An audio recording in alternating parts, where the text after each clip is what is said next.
what is also important is knowledge. The more you know, the more you will be able to put into practice. You need to learn, and so do I. Knowledge is such that the old Arabic saying goes, Al-ilmu bahrun la sahila lah.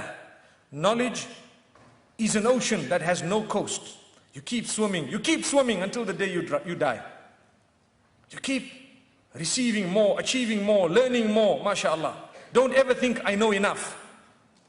The more you learn, the more you will be able to put into practice. Don't be satisfied, and try to get to the source of knowledge. When we say the source of knowledge, sometimes some people might tell you, you know what? When you're getting married, you need to do this and you need to do that.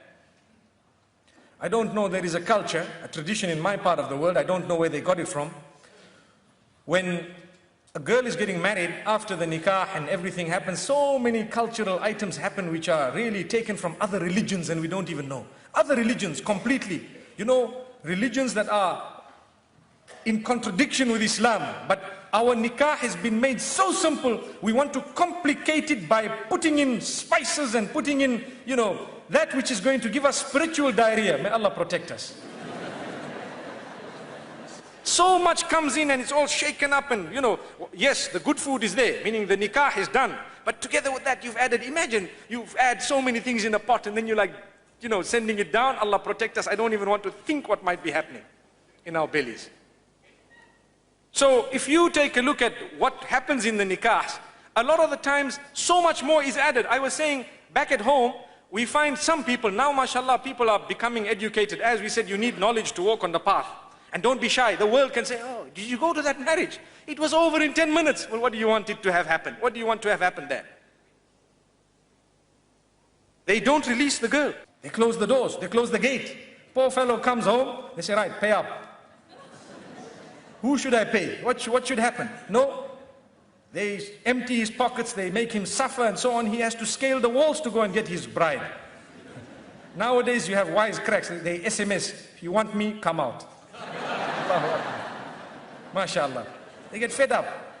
Allah subhanahu wa ta'ala grant us goodness. Really, it's about time we learn that nikah is actually an act of worship.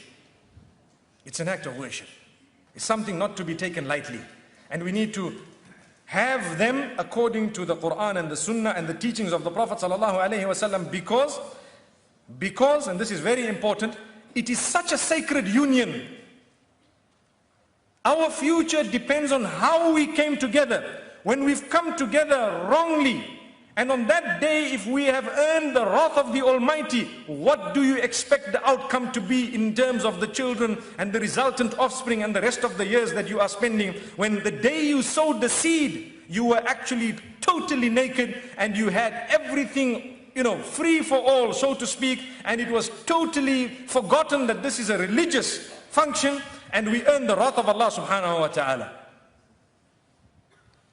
Why is everyone looking at me? Is it because some of us have already married that way? If that is the case, don't worry, it's not too late. That's the beauty of tawbah. Say, Ya Allah, when we did it wrong. Forgive us, Ya Allah. With our children, we will do it correctly. Ameen. Don't lose hope. There's always, this is the beauty of Islam. You don't even need to confess it to anyone. No one needs to know what happened. You just need to say, Ya Allah, forgive us. We've heard it. It's correct. Yes, we surrender to it.